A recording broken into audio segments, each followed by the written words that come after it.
মশলাটা দিতে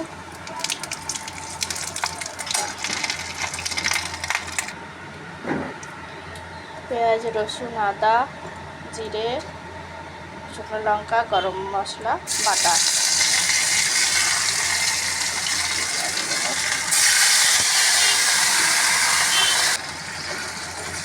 মশলাটা কষিয়ে নেব।